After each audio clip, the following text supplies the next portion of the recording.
ये कहानी एक ऐसे लड़के की है जो हमेशा अपने सर पर पेपर बैग पहने रहता है और किसी को अपना चेहरा नहीं दिखाता। अब हम यूइको नाम की लड़की को देखते हैं जो पिछले एक हफ्ते से स्कूल नहीं गई थी क्योंकि उसे तेज कोल्ड एंड फीवर था। तभी उसकी माँ कमरे में आती है और कहती है, तुम्हारे एक क्लासमेट का फोन आया है। यूइको फोन उठाती है और सामने से सुनाई देती है मत्सुबारा कुन की आवाज। वो ठहर जाती है क्योंकि वो आवाज बहुत नरम और प्यारी थी। मत्सुबारा उसे बताता है कि स्कूल में क्या चल रहा है और उसका हालचाल पूछता है। यूइको मुस्कुराते हुए कहती है, अब मैं ठीक महसूस कर रही हूँ, कल से स्कूल आऊंगी। अगले दिन यूइको स्कूल पहुँचती है। पूरे रास्ते वो मत्सुबारा के बारे में ही सोच रही थी कि वो कैसा दिखता होगा, लेकिन तभी उसे चक्कर आने लगते हैं। वो गिरने ही वाली होती है कि तभी कोई उसे थाम लेता है। यूइको उसकी आवाज सुनती है और तुरंत पहचान जाती है वो मत्सुबारा था। मगर जब वो ऊपर देखती है तो दंग रह जाती है। उसके सिर पर पेपर बैग था। मत्सुबारा मुस्कुराता है और कहता है, तुम अभी भी पूरी तरह ठीक नहीं हुई हो, चलो मैं तुम्हें नर्स रूम ले चलता हूँ। वो उसे इन्फर्मरी ले आता है, उसकी देखभाल करता है। यूइको उसे देखती रहती है और दिल ही दिल में मुस्कुराती है। मत्सुबारा कहता है, तुम्हें मुझसे एक वादा करना होगा, अब से खुद पर इतना जोर मत डालना प्लीज। दोनों प्रॉमिस करते हैं। यूइको घर लौट आई थी। वो अपने माता पिता और भाई कियोशिरो के साथ रहती है जो हमेशा उसे लेकर परेशान रहते थे क्योंकि वो बचपन से ही काफी बीमार रहती थी। अगले दिन यूइको फिर से स्कूल जाने के लिए तैयार होती है, इस बार एक नए जोश और उम्मीद के साथ। रास्ते में उसे फिर वही पेपर बैग बॉय दिखाई देता है। वो जल्दी से उसके पास जाती है। मत्सुबारा पूछता है, अब तुम्हारा जुकाम कैसा है? यूइको कहती है, अब मैं बिल्कुल ठीक हूँ। दोनों साथ में स्कूल की ओर बढ़ते हैं, लेकिन तभी कैंपस की एक स्टूडेंट काउंसिल मेंबर उनकी तस्वीर खींच लेती है और काउंसिल प्रेसिडेंट मकोतो को भेज देती है। मकोतो गुस्से में कहता है, ये हमारे स्कूल के नियमों का उल्लंघन है, मैं इस पागल को स्कूल में बर्दाश्त नहीं करूंगा। दूसरी तरफ यूइको अपनी सबसे अच्छी दोस्त अकीचान से मिलती है। यूइको उससे बस मत्सुबारा की बातें कर रही थी, जिस पर अकीचान कहती है, वो हमेशा अपने सिर पर बैग पहनता है, शायद उसका चेहरा बहुत बदसूरत हो। यूइको नाराज होकर कहती है, ऐसी बातें मत करो, मुझे यकीन है कि वो बहुत हैंडसम होगा। जिस पर अकीचान कहती है, तो फिर तुम खुद ही उससे कहो ना कि वो चेहरे से बैग उतार दे। यूइको कहती है, नहीं, मैं उससे नहीं पूछ सकती, उस पेपर बैग के पीछे कोई बड़ी वजह जरूर होगी। अकीचान मुस्कुराकर कहती है, ठीक है, अगर तुम नहीं पूछोगी तो मैं ही पूछ लूंगी। वो क्लास में जाती है और मजाकिया अंदाज में कहती है, आखिर तुमने ये बैग सर पर क्यों पहन रखा है, कुछ छिपा रहे हो क्या? और तभी सन्नाटा छा जाता है।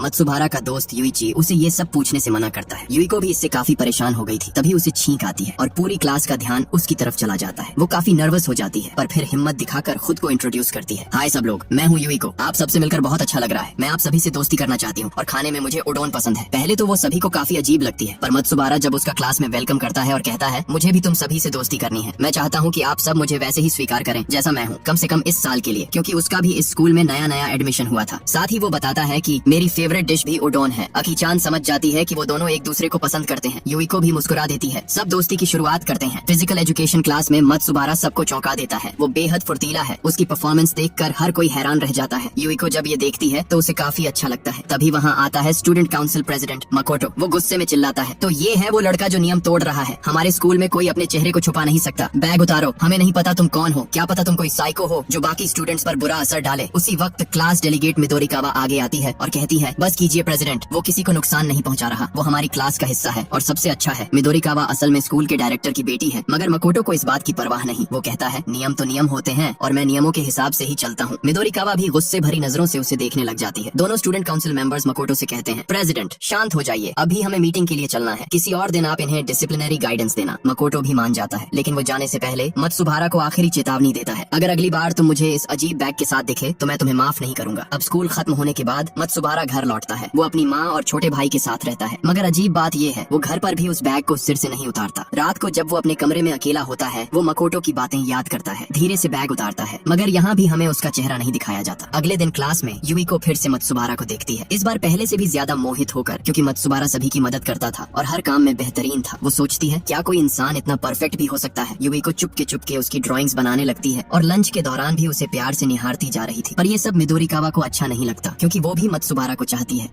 दूसरी तरफ स्टूडेंट काउंसिल की मेंबर मकोटो को रिपोर्ट करती है, प्रेसिडेंट, वो लड़का अब भी हमारे स्कूल के रूल्स तोड़ रहा है और बैग पहन कर आ रहा है। मकोटो गुस्से में कहता है, मैं उससे कल बात करूंगा और देखता हूँ कल वो कैसे बहाने बनाता है। वहीं हमें क्लास में मत्सुबारा और मिदोरिकावा को दिखाया जाता है, जो दोनों ड्राइंग बना रहे होते हैं और यहाँ हमें पता चलता है कि वो कुछ साल पहले भी मिल चुके हैं और मत्सुबारा कई सालों से ये पेपर बैग पहनता है। इस बीच यूइको अपनी दोस्त अकीचान के साथ होती है। वो अब भी मत्सुबारा के बारे में सोच रही होती है कि पेपर बैग में कैसा महसूस करता होगा, और वो खुद अपने सिर पर भी पेपर बैग पहन कर देखती है। सभी उस पर हंस रहे थे, जिससे अकी को शर्मिंदगी महसूस होती है और वो उसका बैग हटा देती है। पर यूइको की आंखों में आंसू थे, क्योंकि जैसे ही उसने वो बैग पहना उसके चेहरे पर उदासी उतर आई थी। वो समझ जाती है शायद मत्सुबारा के अंदर कोई गहरा दर्द छुपा है। दूसरे दिन मकोटो फिर से मत्सुबारा के सामने आता है। मकोटो गुस्से में कहता है, मैंने पहले भी तुम्हें वार्निंग दी थी, पर तुमने मेरी बात नहीं मानी, अब बहुत हो गया, उतारो ये बैग अभी के अभी। मत्सुबारा शांति से जवाब देता है, मैं नहीं उतार सकता। मकोटो पूछता है, क्यों? क्या तुम अपनी पूरी जिंदगी इसी बैग के पीछे छिपे रहना चाहते हो? मत्सुबारा चुप रहता है, कुछ भी नहीं कह पाता। यूइको सब सुन रही होती है। मकोटो कहता है, अगर तुम ऐसे ही छुपे रहोगे तो लोग तुम पर भरोसा कभी नहीं करेंगे। उसी वक्त यूइको आगे बढ़ती है, उसका हाथ पकड़ती है और गंभीर आवाज में कहती है, बस कीजिए प्रेसिडेंट। मत्सुबारा बहुत नेक दिल और विनम्र इंसान है, आप उसे गलत समझ रहे हैं। पूरा ग्राउंड एकदम शांत हो जाता है और मकोटो पहली बार पूरा हिल जाता है, क्योंकि पहली बार किसी लड़की ने उसका हाथ पकड़ लिया था। अब उसे प्यार का एहसास हो गया था। वो पीछे हटता है। बाहर निकलते ही उसका दिल तेज धड़कने लगता है। वो खुद से कहता है, क्या हो रहा है मुझे? तो उसके साथी कहते हैं, शायद सर आपको प्यार हो गया है। बाद में जब क्लास खाली होती है, मत्सुबारा बोर्ड साफ कर रहा होता है, तभी वहाँ मिदोरिकावा आती है। वो मुस्कुराते हुए कहती है, क्या तुम्हें वो एंट्रेंस एग्जाम का दिन याद है जब मैंने तुमसे पूछा था कि तुम ये बैग क्यों पहनते हो? उस वक्त तुमने मुझसे कहा था कि ये मुझे खुद के होने का एहसास करवाता है, और उसी दिन से मैंने अपने सोचने का तरीका बदल लिया। तुम बहुत अच्छे इंसान हो। थोड़ी देर बाद यूइको कुछ भूल जाने के कारण क्लास में वापस लौटती है। तभी वो मत्सुबारा और मिदोरिकावा को एक साथ रोमांटिक पल में देखकर ठिठक जाती है। उसका दिल भारी हो जाता है। वो रोने लगती है। रात को यूइको बेहद उदास होती है। वो सोचती है, शायद मत्सुबारा अब मिदोरिकावा को पसंद करता है। अगले दिन मिदोरिकावा मत्सुबारा को नई बैग्स देती है। वो कहती है, इनसे तुम्हारा लुक और कूल लगेगा। यूइको उसे देखती है और अपने मन के अंदर जलन महसूस करती है। लेकिन मत्सुबारा उसकी तरफ मुड़कर पूछता है, यूइको तुम्हें क्या लगता है, कौन सी बैग मुझ पर ज्यादा सूट करेगी? वो हल्के से मुस्कुराती है और कहती है, तुम्हें कुछ बदलने की जरूरत नहीं है, तुम जैसे हो वैसे ही बिल्कुल सही हो। उस रात मत्सुबारा उसके शब्दों के बारे में सोचता रहता है। उसके चेहरे पर हल्की मुस्कान आती है। अगले दिन क्लास में सब हैरान रह जाते हैं, क्योंकि मत्सुबारा की बैग पर अब एक बड़ी सी हंसती हुई स्माइली बनी होती है। उसने अपनी शक्ल नहीं बदली, बस एक नई मुस्कान जोड़ दी थी, और ये उसका एक छोटा सा इशारा था कि वो यूइको को खुश देखना चाहता है। दूसरी तरफ मकोटो अब बार बार यूइको को याद करने लगा है। हर बार जब वो उसका चेहरा सोचता है तो उसका दिल अजीब तरह से धड़कने लगता है।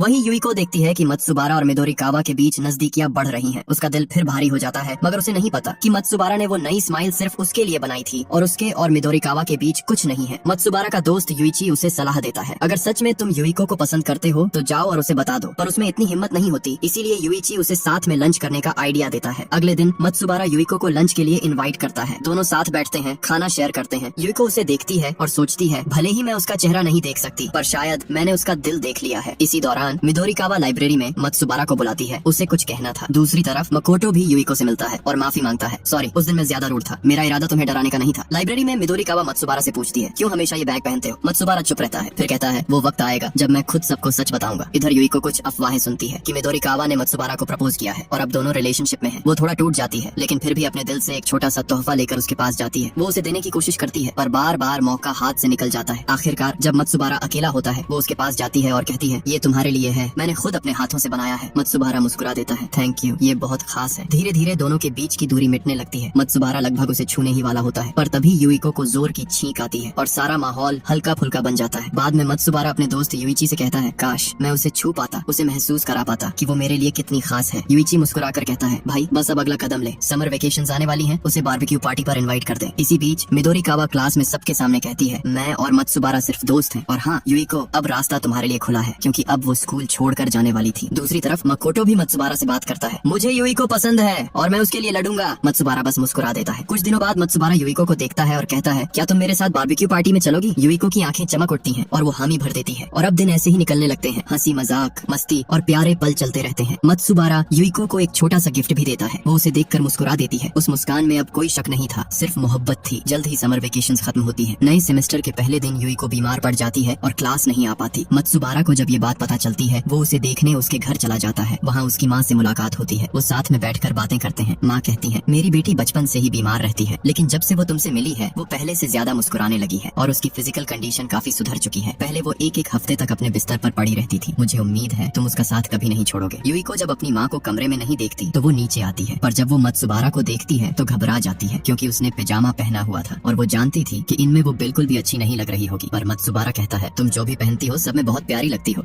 अगले दिन मत्सुबारा स्कूल पहुंचता है तो उसे पता चलता है कि मिदोरिकावा अब इस स्कूल में नहीं है। वो सच में जा चुकी है। अब कल्चरल फेस्टिवल आने वाला है, हर क्लास को कुछ स्पेशल तैयार करना था। युइको सजेशन देती है, क्यों ना हम कैफे थीम करें और कुकीज को मत्सुबारा के शेप में बनाएं। सबको ये आइडिया बहुत पसंद आता है। उधर मकोटो अब प्रिंस की ड्रेस में तैयार होता है, क्योंकि उसे स्लीपिंग ब्यूटी प्ले में प्रिंस बनना है। जब युइको उसे देखती है, वो कहती है, वाओ तुम बहुत अच्छे लग रहे हो। मकोटो शर्माता है, थैंक यू, अगर तुम आओगी तो और अच्छा लगेगा, और वो खुशी खुशी उसका इन्विटेशन एक्सेप्ट कर लेती है। लेकिन ये सब मत्सुबारा सुन रहा था। उसका दिल जैसे अंदर ही अंदर टूट जाता जाता है। वो चुपचाप मुस्कुराने की कोशिश करता है, मगर उस बैग के अंदर एक गहरी खामोशी छा जाती है। वो डरने लगता है कहीं वो यूइको को खो न दे। वो अपनी पेपर बैग को कसकर पकड़ता है और धीरे धीरे उसे मसलने लगता है, जैसे उसका दिल भी उसी के साथ मुरझा रहा हो। उसी वक्त यूइको वहाँ आ जाती है। वो नोटिस करती है कि पेपर बैग का कोना पूरी तरह सिकुड़ चुका है, जिससे वो घबरा जाती है। वो छूने के लिए हाथ आगे बढ़ाती है और कहती है, क्या तुम ठीक हो? वो याद करती है कि उसे किसी का छूना पसंद नहीं है, पर इस बार मत्सुबारा खुद कहता है, अगर तुम छूना चाहो तो तुम ये कर सकती हो। यूइको को भी अब प्यार का एहसास होता है। रात को यूइको अपने भाई के साथ मत्सुबारा के बेक फेस जैसी बिस्किट बनाती है। वहीं मत्सुबारा अपने कमरे में बैठा सोच रहा होता है, शायद अब वक्त आ गया है जिसका सबको इंतजार है। वो सोचता है, मेरे क्लासमेट कितने अच्छे हैं, किसी ने मेरा मजाक नहीं उड़ाया, कोई मुझे अजीब नहीं कहता, ना ही किसी ने मुझे तंग किया। अगर मैं किसी दूसरे स्कूल में होता तो शायद पहले ही दिन मुझे ठोकर मारकर बाहर निकाल दिया गया होता, लेकिन यहाँ उन्होंने मुझे अपनाया। इसीलिए अब वक्त आ गया है अपने इस बैग को उतारने का, क्योंकि अब मैं अकेला नहीं हूँ, यूइको मेरे साथ है। प्यार, दर्द और मुस्कान की ये कहानी बस यहीं खत्म नहीं होती। अगले चैप्टर के लिए सब्सक्राइब करना मत भूलना।